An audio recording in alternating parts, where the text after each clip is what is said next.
and manage CRP's data source neighborhood data access website. He also has over 10 years experience in child advocacy and policy support with kidsohio.org and Children's Defense Fund Ohio, and prior to that, as a workshop instructor and journal editor with the American Chemical Society.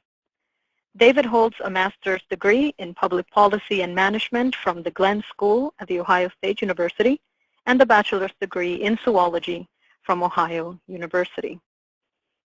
Now, without further ado, Mr. Norris, you have the floor, and we can begin. Excellent. Thank you, Maria, and good afternoon, everyone. Let me just get my slides up here. And let's see.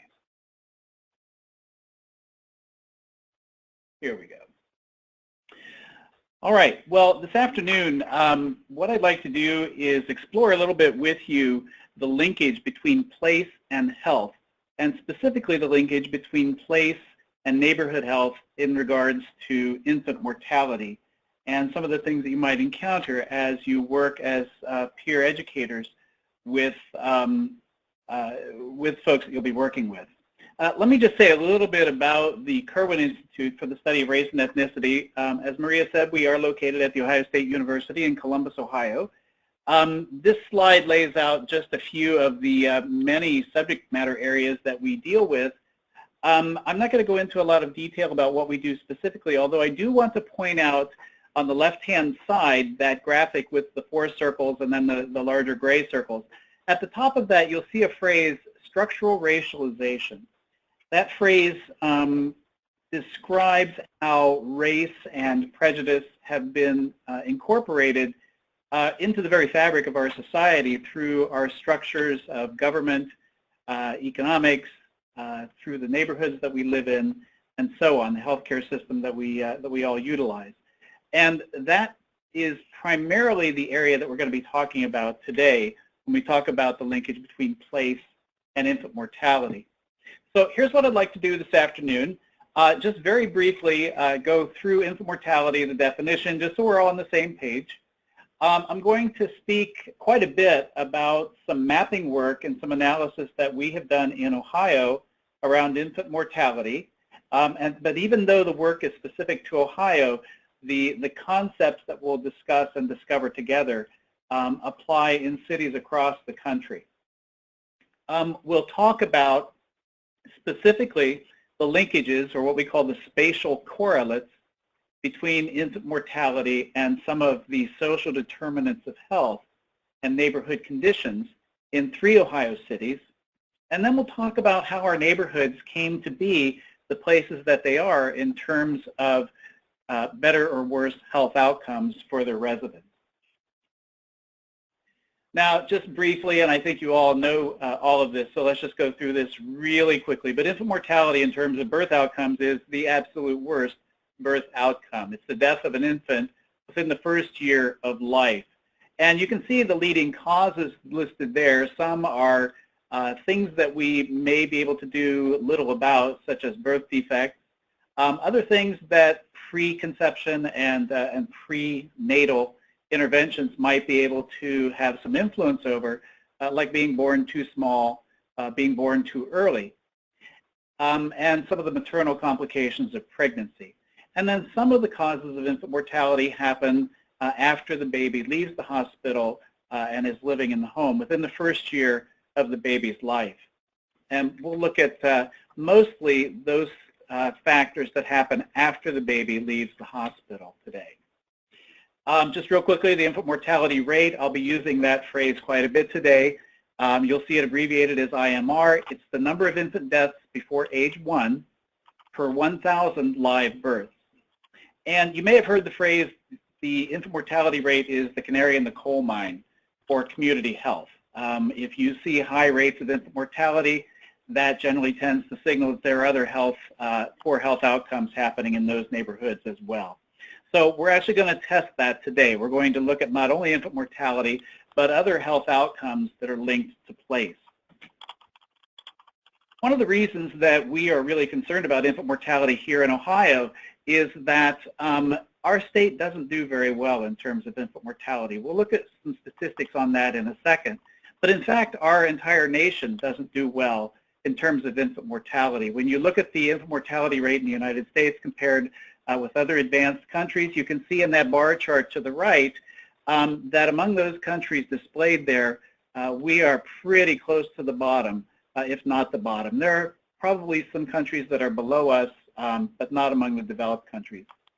And you'll also notice that the infant mortality rate tends to go up in that bar chart or in that graph on the left as we go from the perinatal period to the postnatal period, and then the postnatal period. So not only do we not do well as a country, but there are also differences in infant mortality that vary by the affluence of the mother, essentially. And so you can see that here in the United States, again, the infant mortality rate goes up for both wealthy mothers and disadvantaged mothers from 1 day to 1 year of birth. The gap widens quite substantially between disadvantaged mothers and mothers who have more resources.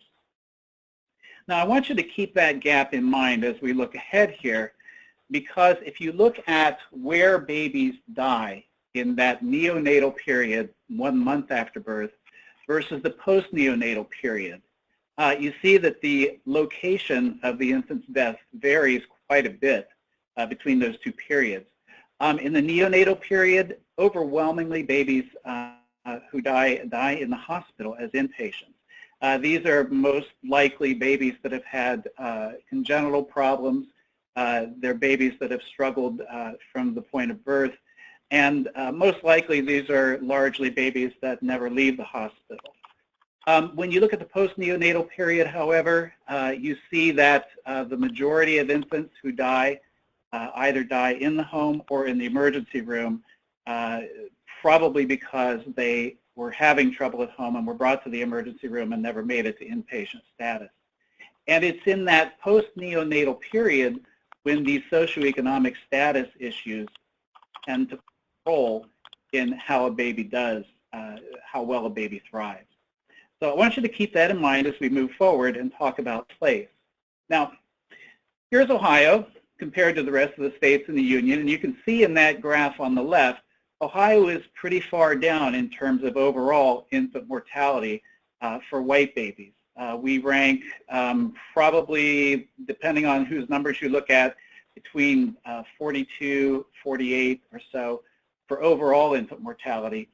The chart on the right shows you the infant mortality rate for black babies, and you can see that Ohio is really far down the list, either at the bottom or, again, depending on whose numbers you look at, among the bottom 5. Now, I'd also like for you to take a look at the x-axis across the bottom of both those charts, because you'll see that the difference in rate between whites and blacks in terms of infant mortality is pretty stark. In fact, if we overlay the entire range of infant mortality rates across all 50 states for white babies on the rates for black babies, you can see that with the exception of Washington up there at the top, the absolute lowest rates of infant mortality for black babies are higher than the highest rates for white babies. So there are some real issues there that we have to unpack a little bit about why it is that infant mortality is so much worse for black babies than it is for white babies. Now, we're going to be talking about Ohio quite a bit, so if you've never been to Ohio, this slide will just help to orient you. We are firmly in the Midwest, in the Rust Belt. We're a Great Lakes state. Lake Erie is to the north of us. And we're going to talk specifically about research that we've done in Columbus, Cleveland, and Toledo. This is a map that we prepared for the Ohio Equity Institute to help inform their work on infant mortality across the state. And what you're looking at is a density map of infant mortality. This is where babies have died in the greatest numbers in this case. And you read this just like you would a weather map. The hotspot areas are the areas that are red. Those are the areas with the highest concentration of infant deaths. And it's not surprising, I think, to most folks that the highest concentrations of infant death are going to be in the urban centers of the state, simply because that's where the most people live. But you can see even across a particular city, there are variations across the city. And so it's those variations across the city that we want to talk about for the most part today. This is just a brief map to show you what you're looking at when you look at a dot density map. It literally is showing you where the dots are the most dense. Each point on that map represents one infant death from the period 2007 to 2011 in Franklin County. That's the county where Columbus is located. It's where the Ohio State University is. And there are 770 dots on that map, 770 infants who died before their first birthday over that period in Franklin County. Now, we have top-notch medical facilities here, and so one of the things that is really a mystery and a question that we need to answer is, why is it in the midst of such such wealth and such great healthcare resources, are we still seeing infant mortality as such a dire problem in our state and across the nation? So when we look across an urban area like Columbus, we see, obviously that there are different neighborhoods, and so we want to be able to tease out the characteristics of those different neighborhoods to see if we can find patterns that will help us address this problem of infant mortality. Now, one other thing to point out about these maps is that even though there are areas on the map that don't have any color overlay on them, that doesn't mean there weren't any infant deaths in those areas. We've just chosen to show areas that have more than one infant death per square mile, because the point here, again, was to find those areas that have the highest concentrations of infant deaths in the city of Columbus, Franklin County. Once we identify those areas using hotspot mapping, we then overlay the census tracts for those areas, because what we want to do is understand the characteristics of those neighborhoods. We know where babies are dying. Now we need to take a closer look at those neighborhoods to see if we can find patterns. And to do that, we use largely census data or data that's linked to census tracts, because that's a geography that a lot of people work with. Now, the names of these specific neighborhoods aren't important. They're important, obviously, to us here in Columbus because they identify areas that we are familiar with. But what's more important is just to notice that we're describing different areas of the city that have a similar problem. They all have high rates or high incidences of infant mortality. In fact, when we look at all of those areas together, what we see is that each one of those areas, not surprisingly, has a higher rate of infant mortality than the county as a whole. In fact, those areas taken all together have only 9% of the county's population, only about 12% of the county's births. And yet when we look at infant deaths, 22% of all infant deaths and 30% of all non-white infant deaths occur in those hotspot areas. So if we can address infant mortality in those areas, we'll be taking a substantial step toward solving or addressing infant mortality for our county as a whole. Now, a moment ago, we saw that you can overlay census tracts on these hotspot areas, and in essence, that's what we've done with this map as well. Each dot on that map represents one census tract, and in this case, the size of each dot represents the incidence of STDs, a measure or a proxy for safe sex practices in each one of those census tracts. The larger the dot, the more cases of chlamydia and gonorrhea per thousand population. And when you look at a map like this, you start to see that there are definitely some overlaps between what you might consider not safe sex practices, using this as a proxy, and infant mortality. Now, it's not 100% alignment, as you can see. There are some areas that have high rates of STDs that don't have high infant mortality rates, and conversely, there are areas that do have high infant mortality rates that don't necessarily have high STD rates. You can see that on the west side of the city, for example. Circle it over here with my cursor. Not terribly high STD rates, and yet that's a hot spot for infant mortality. Another factor we can look at is teen births. There is some some correlation or some linkage, at least, that we can see in the overlap of the incidence of teen births and the infant mortality rates. Now, again, not 100%, And we're really just doing a visual correlation. We're not doing any mathematics or statistics in order to say that this is a specific linkage. Nevertheless, when you look at the overlap, you can see that for most of those hotspot areas, we have an increased number, an increased percentage of teen births in those areas. We can also look at some of the social determinants of health, socioeconomic factors. In this case, what we're looking at is the rate of, the percentage of households receiving SNAP benefits, that's food assistance. And again, the size of the dot represents the percentage of households receiving SNAP benefits. Again, some rough alignment. In particular, in the northwest corner of the city, you see very low rates of infant mortality and also very low rates of SNAP benefit usage. Out here on the west side, where we saw low rates of STDs over this particular hotspot, we see that there's a fairly high incidence of households receiving SNAP benefits. So again, we're starting to tease out here that even though these neighborhoods experience the same problem, infant mortality, they're different neighborhoods in terms of their socioeconomic status and other aspects of their composition. And that's going to inform them what kind of strategies we might want to use in addressing this problem in those neighborhoods. So let me just kind of cut to the chase here. We see differences in the racial composition of those neighborhoods. We see differences in the percentage of foreign-born persons in those neighborhoods. Differences in crime rates and differences in housing vacancy. When we take those all together, the graph that you see there on the left just represents 6 of those factors, and you can think of each vertical line there as being a ranking from low to high. And so, for example, when you look at, let's just follow the red line.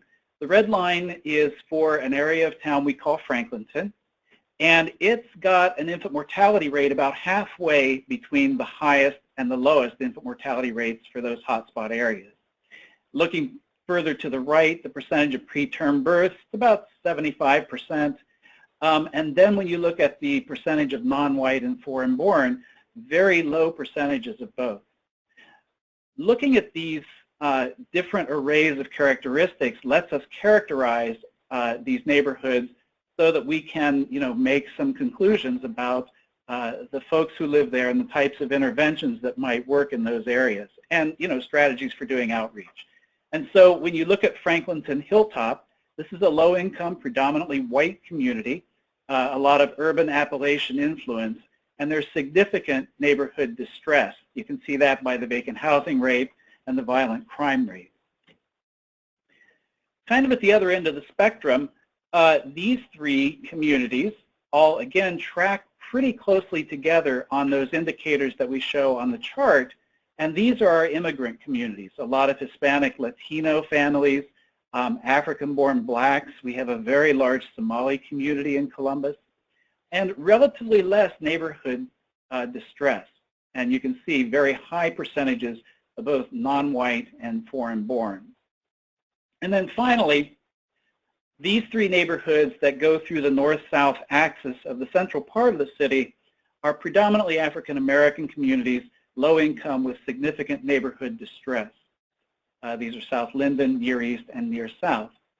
And it's these neighborhoods that the Columbus Infant Mortality Task Force chose as their pilot neighborhoods to begin to work on interventions to address infant mortality.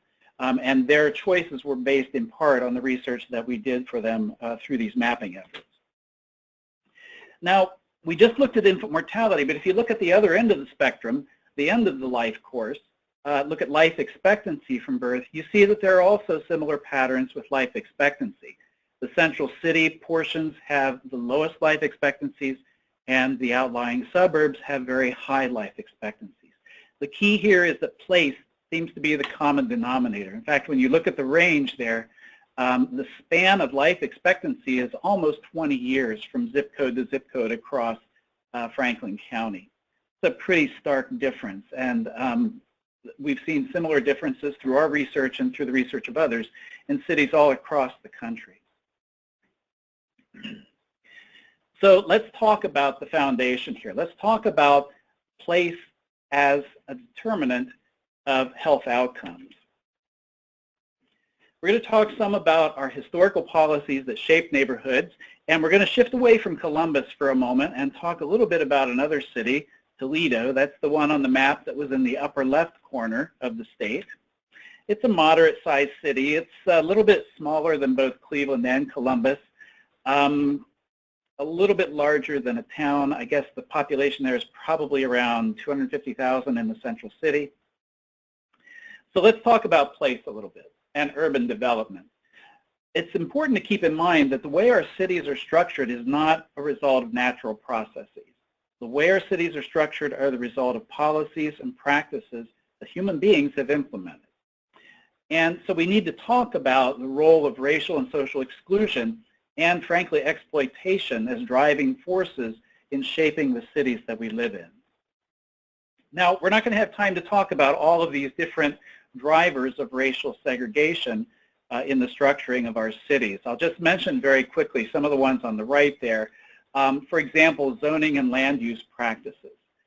Zoning is just designating, municipalities designating particular land uses and requirements for buildings on different parcels of land. And so, for example, one way that a city could have a discriminatory practice of zoning would be, if you think about the outlying suburbs, saying that, requiring that parcels in those areas have to have very large lots, that homes have to have a minimum of 3 bedrooms, things like that, that would price out lower income buyers from that housing market. Urban renewal was a practice in the 50s and the 60s that attempted to provide affordable housing.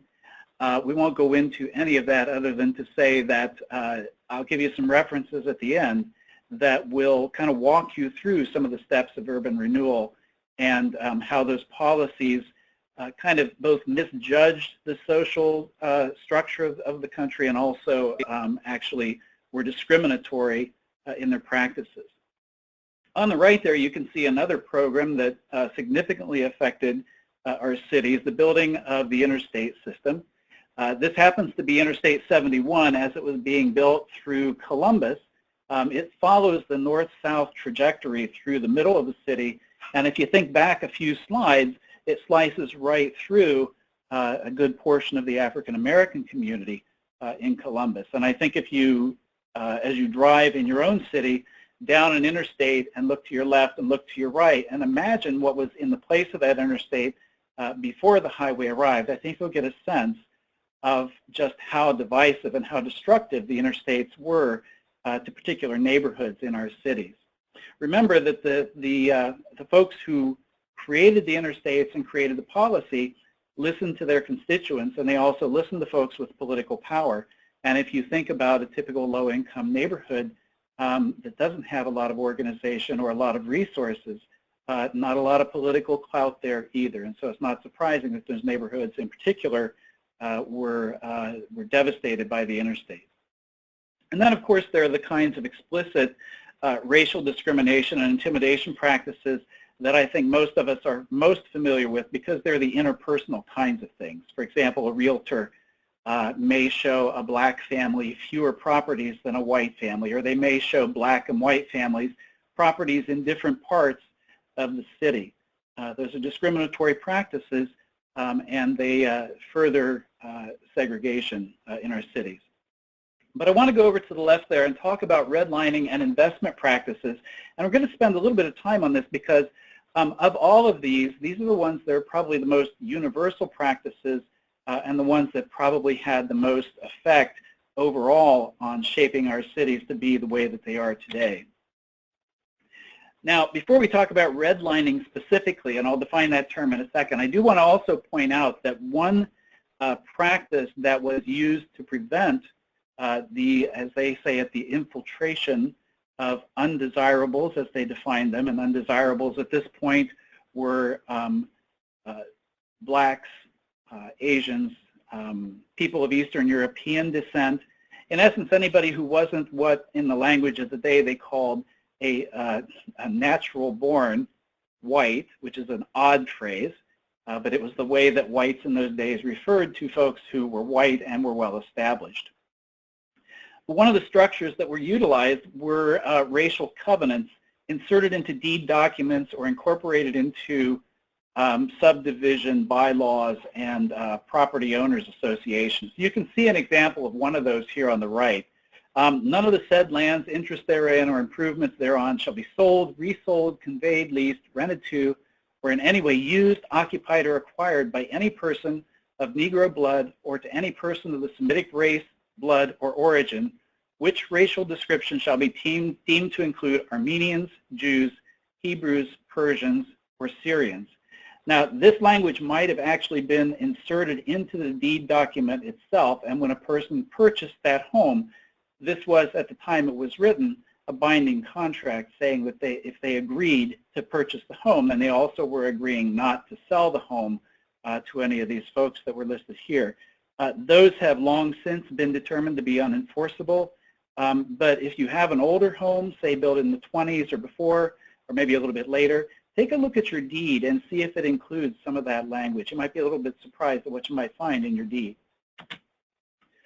Well, let's talk about suburban growth and race. Specifically, we're going to talk a little bit about the development of the suburbs.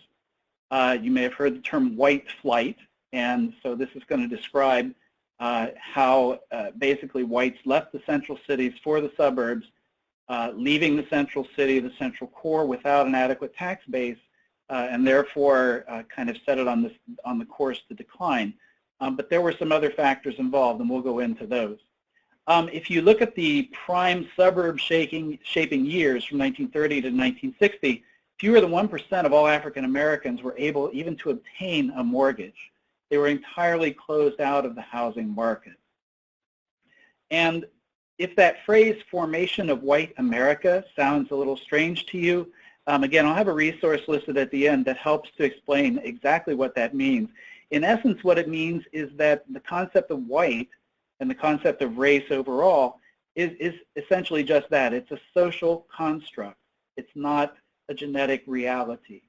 And that social construct has shaped policies and practices that have led to discrimination and segregation. And just to put a fine point on this, the kinds of things I described earlier about realtors showing homes and those sorts of things, those are interpersonal, one-on-one types of discrimination. But I want to point out on the right hand of this slide some text from the FHA underwriting manual. This was from 1947, but this text remained in the manuals until the 60s. If a neighborhood is to retain stability, it's necessary that properties shall continue to be occupied by the same social and racial classes. A change in social or racial occupancy generally contributes to instability and a decline in values. This reflects kind of an overarching conceptual framework that said neighborhoods progress in a certain way. When neighborhoods are first built, they're pristine, they have nice facilities, the homes are all new, and as the infrastructure declines and as some people move out and other people move in, the decline is hastened. And one of the things that it was believed hastened decline was the influx of blacks and immigrants and other folks that were deemed to be, again, undesirable. Again, federal policy. This is part of that structural racialization that I pointed out on the slide at the beginning. This is prejudice, this is discrimination that's built into federal policy. Now, you might have heard the term redlining before. It's a term that's reached kind of general use, but this is where the term originated. What you're looking at here is a map of the city of Toledo from, I believe, 1938 or somewhere thereabouts. This map and maps for about 240 other U.S. cities were produced in the 1930s by the Homeowners Loan Corporation. This was a federal office that was set up in the wake of the Great Depression. The purpose was to ensure refinance loans for homeowners who were struggling to keep their homes. So the idea was the Homeowners Loan Corporation, it did issue some loans, but its main purpose was to insure the loans on mortgages for folks who needed to refinance in order to keep their homes. In order to protect taxpayer dollars, the Homeowners Loan Corporation had local realtors, real estate professionals, and bankers assess the neighborhoods in their cities for the perceived risk of insuring a loan. So when you look at the map, the assessors rank neighborhoods from A to D and use color codes to represent those, green being the highest value and red being the lowest value. In other words, green being the lowest risk for insurance and red being the highest risk for insurance. So if you wanted to write a mortgage loan for one of those red areas, one of those red-lined areas, if the loan defaulted and you were the one who issued the mortgage, the federal government essentially wouldn't insure it. It's a very large disincentive to pour money into those red-lined areas and to put any kind of investment in place. Now, the thing that was different about the way that those assessors evaluated the properties around their cities and the way we do property appraisals today is that the appraisers of those days didn't just assess the neighborhoods on the basis of the properties and the land that were present in those neighborhoods. They also assessed the neighborhoods on the basis of the folks who lived in those neighborhoods. Because remember that general theory that said cities decline in a certain way. And one of the ways that leads to decline of neighborhoods is through the influx of folks who are going to lower your property values. So this is a copy of one of the documents. Each one of those areas that you saw on the map, red, green, yellow, blue, also had assessor notes associated with it. And you can get these for some cities from the National Archives, or you can do some web searches and find these. This happens to be a grade A area description from one of those green-lined areas in the city of Toledo. And what's really interesting about these, if you look at the upper right, there's a space specifically for the percentage of Negro population in that area. And in this case, there were no blacks living in the area. The availability of mortgage funds for home purchase and home building was ample. And if you read the clarifying remarks, you see things like, this is a somewhat older but very fine, high-type neighborhood, pride of ownership, well-planned, homes soundly constructed, within short distance to University of Toledo, abutment to cemetery and lower grade areas should not jeopardize desirability for several years.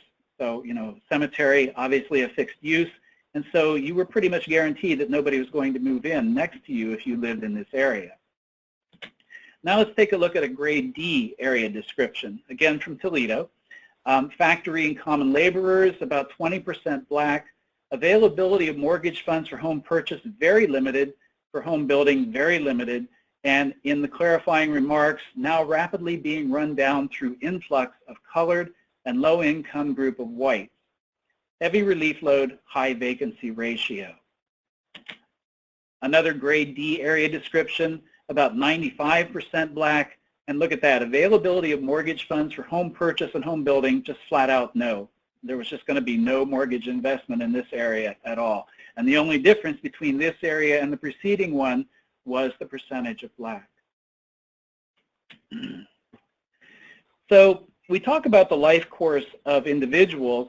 This chart here really summarizes more the life course of a redline neighborhood. Now, the redlining maps, when they were created, reflected the discrimination and the segregation that was already present in our cities at that time. And it's questionable whether folks actually used the redlining maps to make case-by-case mortgage decisions. But what we do know is that because local appraisers were used in the process of creating the redline maps, that's how those folks viewed their city. And those are the ones who made the decisions on whether or not to issue mortgages based on whether they could get them insured or not. So the redline maps, we know, do very specifically reflect where there would be greater or lesser investment by the folks who created them. In other words, a redlined area wasn't going to get a whole lot of investment in terms of mortgage funding. So you have disinvestment.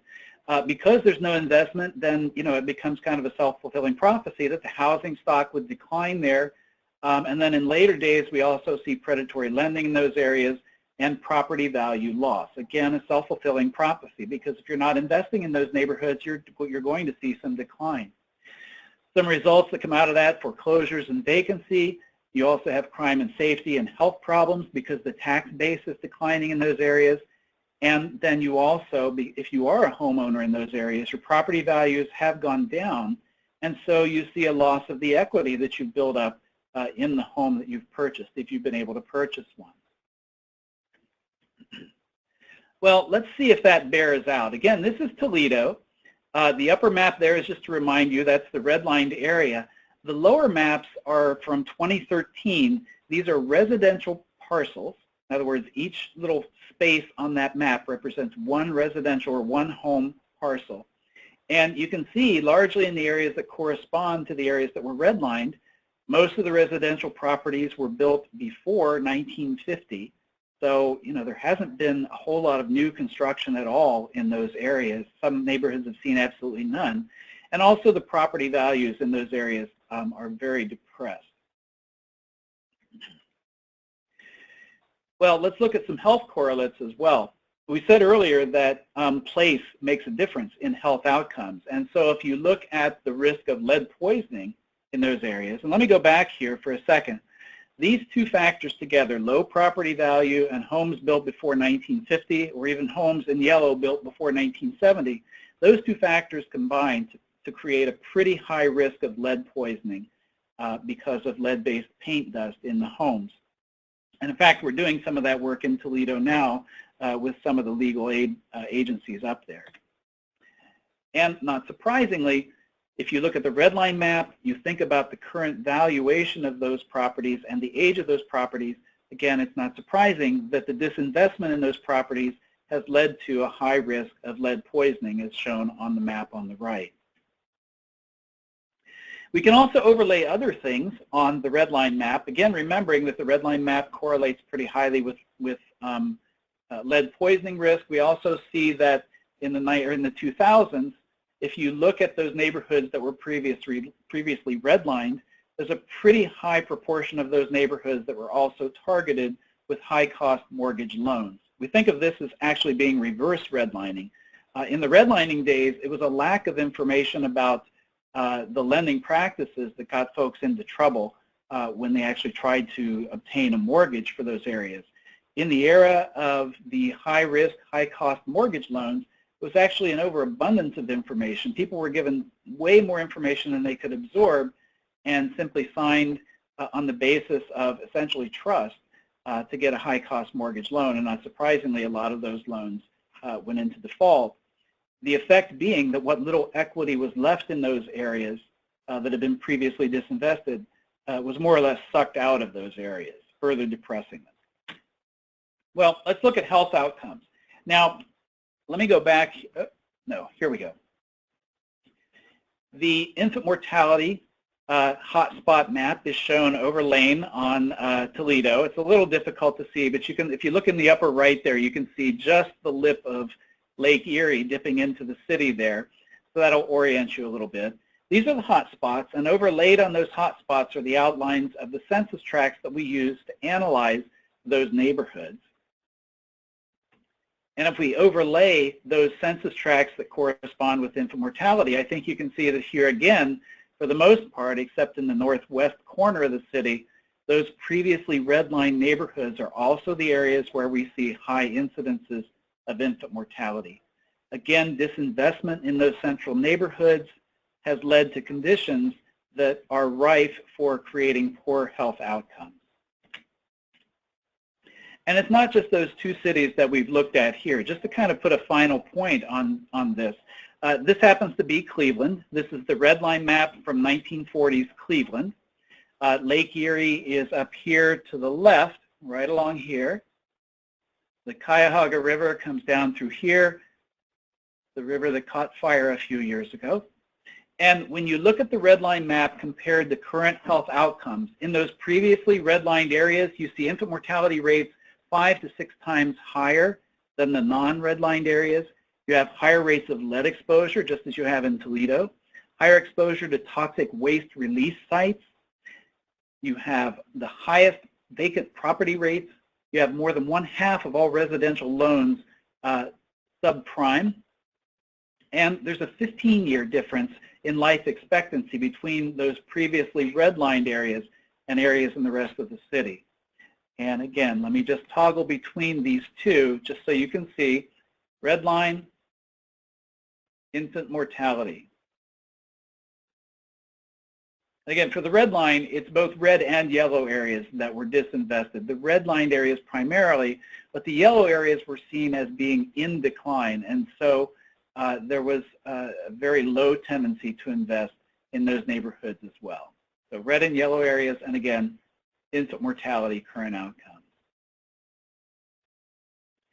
And again, if we look at more contemporary things, the neighborhoods that receive the most high-cost mortgage loans, again, very high visual correlation between the areas that received high-cost mortgage loans and those areas that were previously redlined. Now, I want to point out that a neighborhood being redlined was not necessarily, a death sentence for that neighborhood. We do see exceptions where some of the previously redlined neighborhoods have turned around and actually become very, very nice areas of town.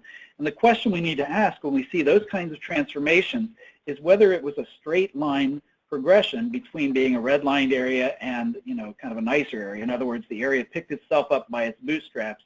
Or did we see some other things happening in those neighborhoods, things like gentrification, where the neighborhood declined to a point that folks either left or were forced out, and new construction and new neighborhoods took their place, displacing the folks who lived in those neighborhoods previously. A lot of history happened between 1930 and current day, almost 80 years. But again, the fact that these areas were redlined led to a lot of disinvestment in those areas, and more often than not, those areas subsequently didn't prosper. Well, why is this history relevant today? This is kind of bringing everything together. There is a direct relationship between historical patterns of systemic discrimination and today's community-based health challenges. Because of the way that our cities developed and the practices and policies that were in place, you saw what we described earlier as white flight. Whites tended to leave the central cities for the suburbs because they could afford to, and what you were left with were folks who didn't have the means to move elsewhere, being concentrated in the central cities and segregated racially. Now, if you happen to be somebody who's living in one of those areas, then you lack access to adequate health care and other necessary assets to thrive, for example, healthy foods. Now, again, that's not to say that these areas should be written off, certainly not. It's also not to say that these areas don't have resources.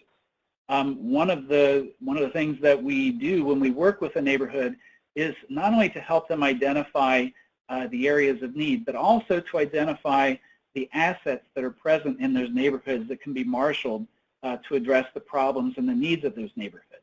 And sometimes those assets aren't physical. Sometimes the assets that are strongest in a community are the community's cohesion, its social linkages, or the third places, as we call them, where folks live, or I'm sorry, where folks meet to discuss and organize and plan.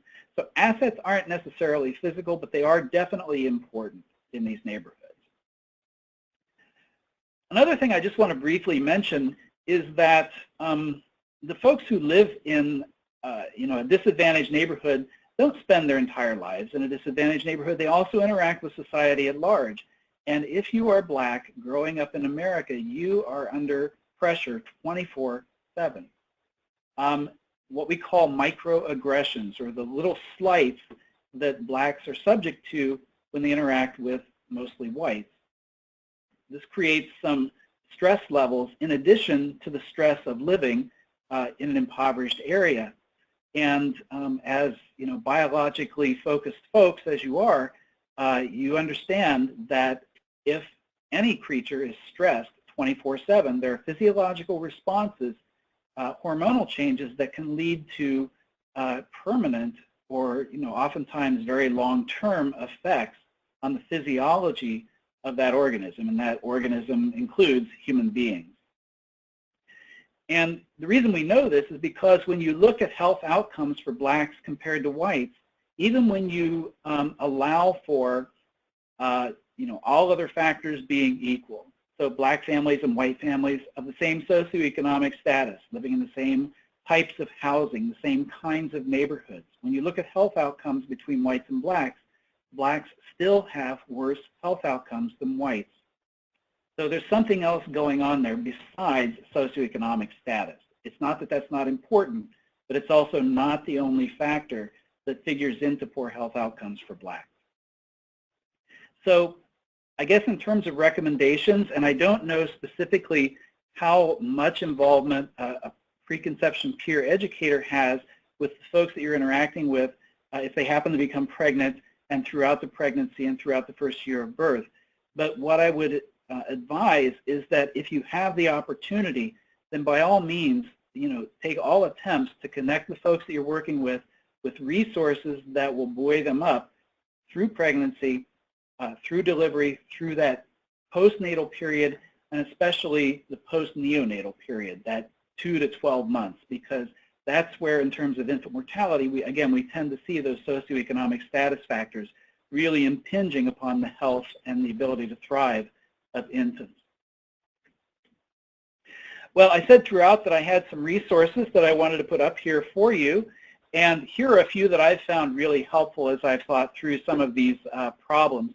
The first one up there to the left is a website. It's from the California Newsreel organization. They create films for social equity, social justice. There's one series in particular that lays out specifically the things that I spoke about with place and a lot more. It actually goes into some of those other factors like zoning and urban development and white flight, and explains the linkage between race and location in a very engaging and very informative way. You can actually, you used to have to buy the series, the film series. It's a 4-part series, but you can now rent it on Vimeo. I think it's $4.99 for, and it's a 3-part series, not 4. The one that I would recommend watching, if you can't watch all of them, and I recommend watching all of them, but the 3rd episode in this series is called Race, the House We Live In. And it goes through this history of development and real estate practice from the turn of the century up through present day, and really lays out in a very clear and concise manner the linkage between real estate practice, federal policy, and inequity. Off to the right there is a talk that I highly recommend you listen to. Nadine Burke-Harris is a pediatrician in Oakland, California. If you've read the book, How Children Succeed, she figures prominently in that book. Her work in Oakland in a distressed neighborhood there led her to discover the resource down at the lower left, the Adverse Childhood Experiences Study. And again, you might want to take a look at the ACE study if you haven't heard of that before. What the ACE study does is it posits a series of questions, and you can take the ACE study as an adult, because what it asks you about is adverse experiences that you had during childhood. And the number of adverse experiences that you had directly correlates with health outcomes in adults. In other words, the more adverse childhood experiences you had, the greater is the likelihood that you'll have health problems as an adult.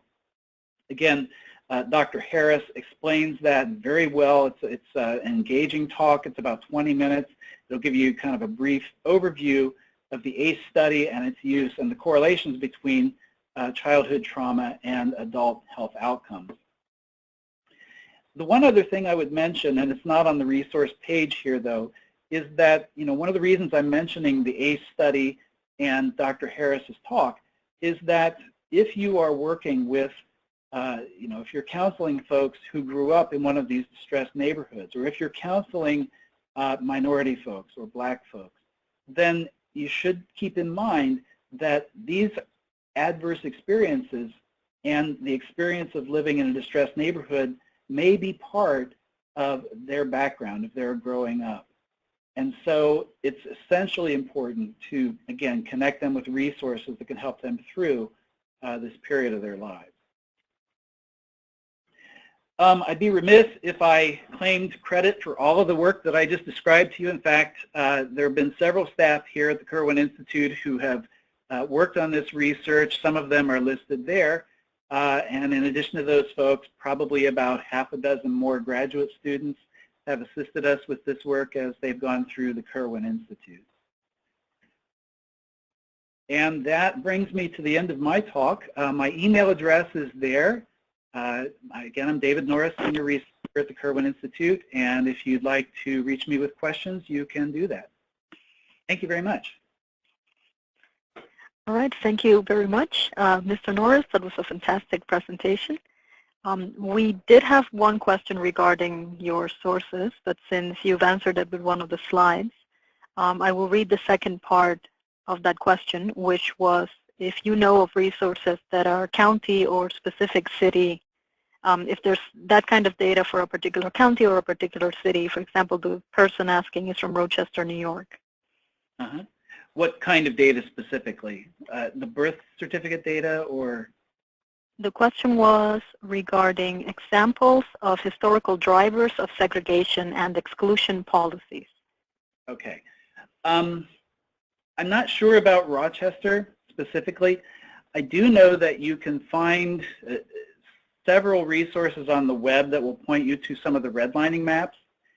It really is kind of a case-by-case search when you do this kind of work. For example, we're working in Kansas City now on something somewhat related. We're looking at emergency department usage, and we just happened to find a book that was specifically about real estate development and the development of Kansas City, Missouri. So, you know, there may be some local historians who have done similar research around, around your city. And again, if you or if any of you would like some assistance in locating some of those resources, just drop me an email.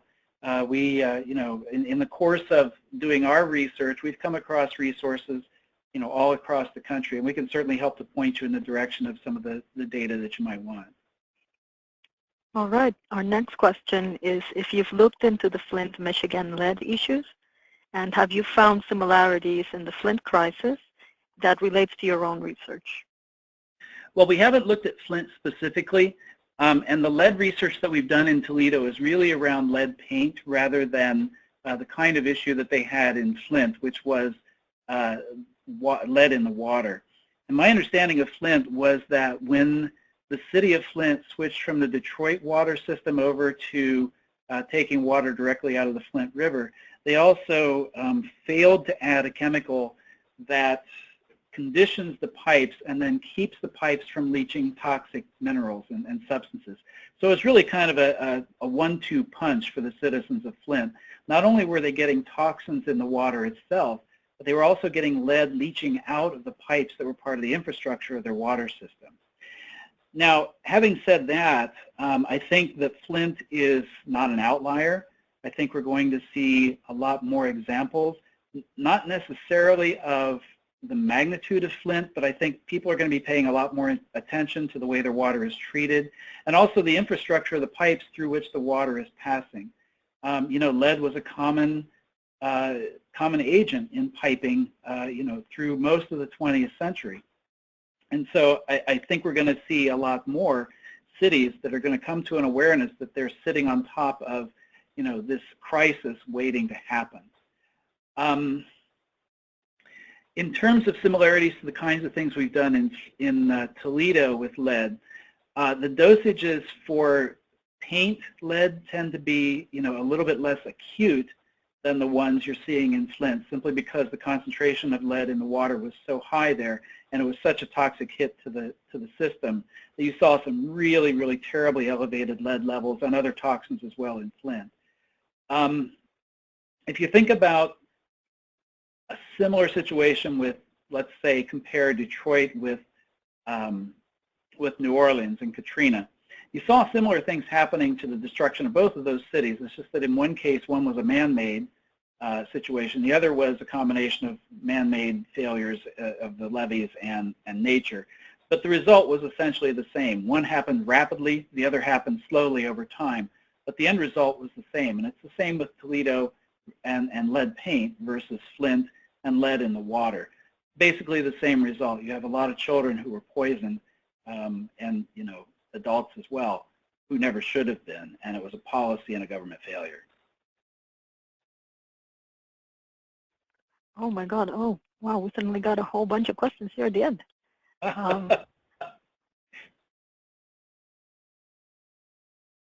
One moment, please, while I parse through this. Sure. Someone is asking if you've conducted similar research in other areas. She's asking if there has been similar results in urban areas in the north versus urban and rural areas in the south. That's a great question. To do this research is fairly time intensive, and to do the specific things around infant mortality that we've done, that work has been in progress for a couple of years now, and we're drawing directly from the birth and death certificate database of the state of Ohio. We had to go through an institutional review board to get that data, and it's very, very tightly constrained. So in terms of infant mortality specifically, we haven't done that outside Ohio yet.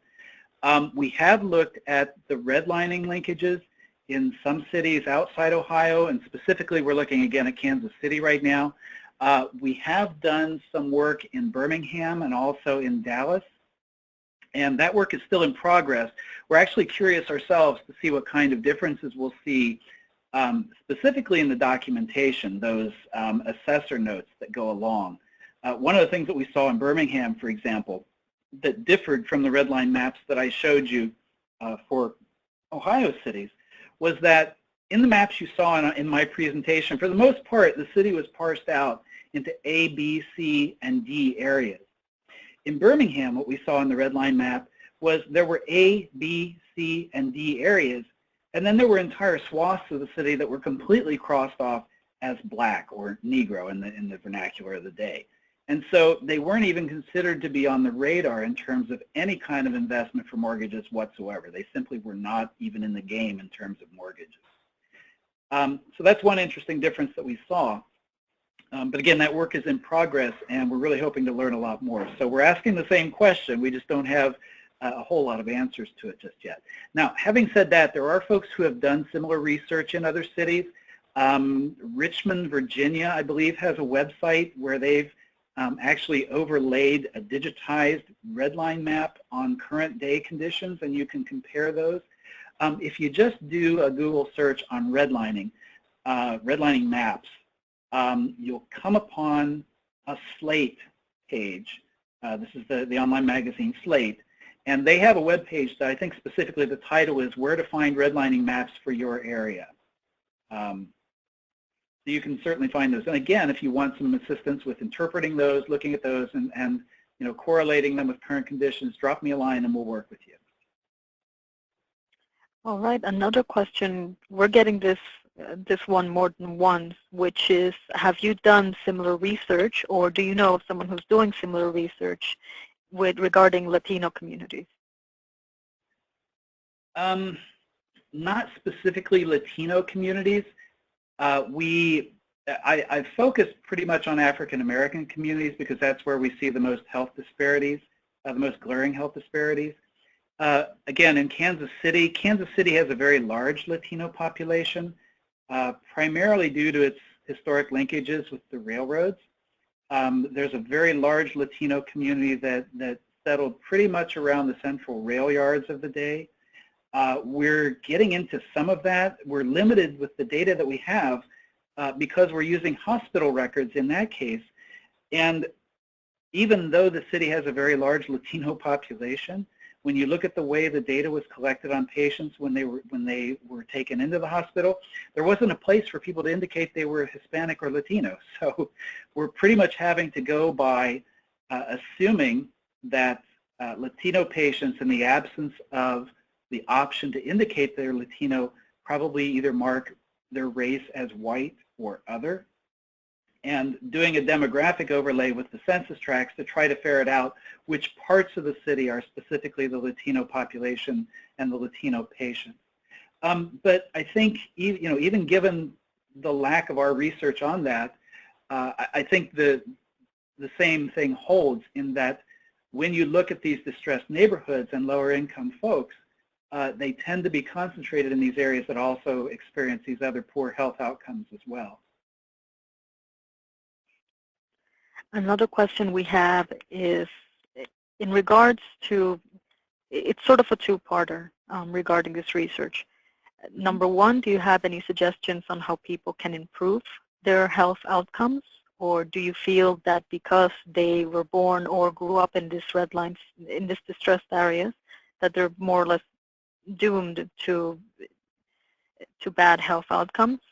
And the other is, has this gentrification is gentrification still being purposefully coordinated to continue to exist, and was it purposefully done? Was it purposefully coordinated back then? Okay, let me see if I can address the first question first. Could you remind me again what the first question was? I'm sorry. Sure. How people can improve their outcomes. Okay.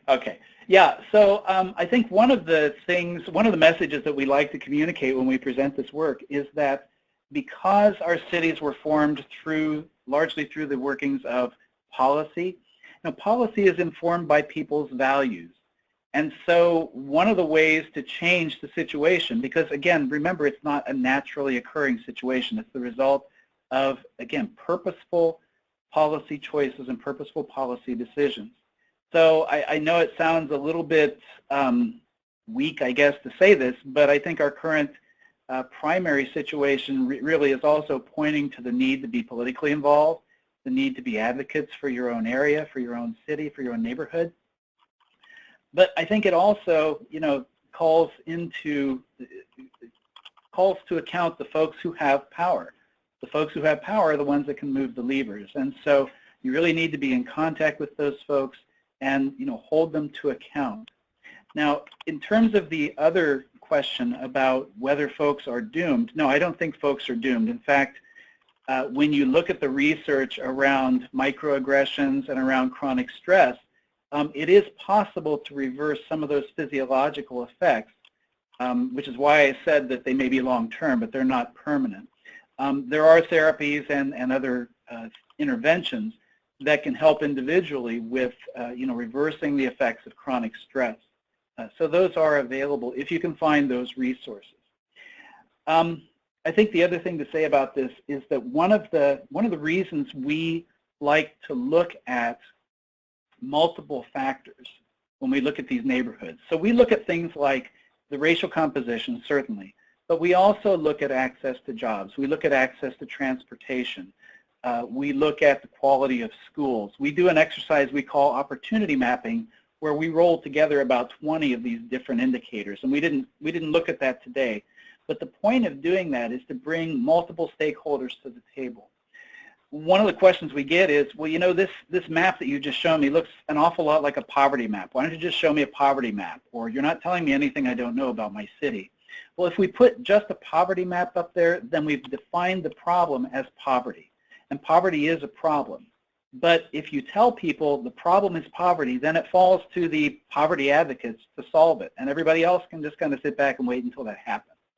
But if you can show that in a given neighborhood, that neighborhood has undergone decline because of historic disinvestment, and because of that historic disinvestment resulting from policy, you also have deficits in transportation, in jobs, in school performance, in public places for kids to play, in access to food.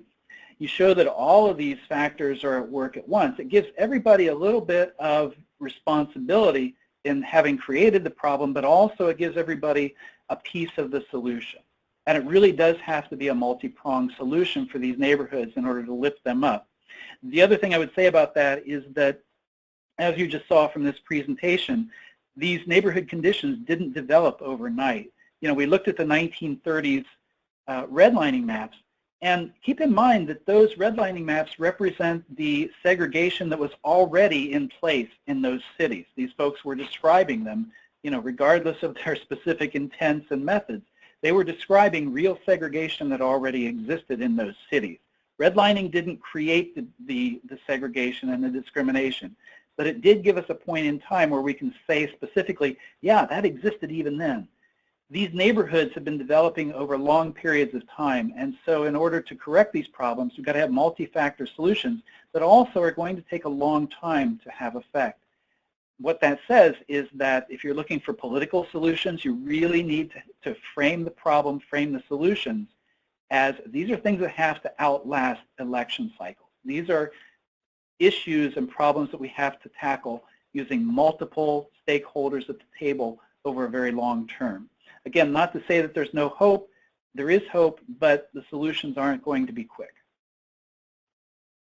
Okay. All right. Well, thank you very much. We have now gone a little bit over time, so I'm afraid we will have to say goodbye and good night for now. We want to thank Mr. Norris for his wonderful presentation. If any of you folks still out there have any further questions for him, number one, the questions submitted via our chat box will be saved, so we will be able to forward them to Mr. Norris. Those of you who have not had a chance to send in questions, his email address is norris.o.u.edu,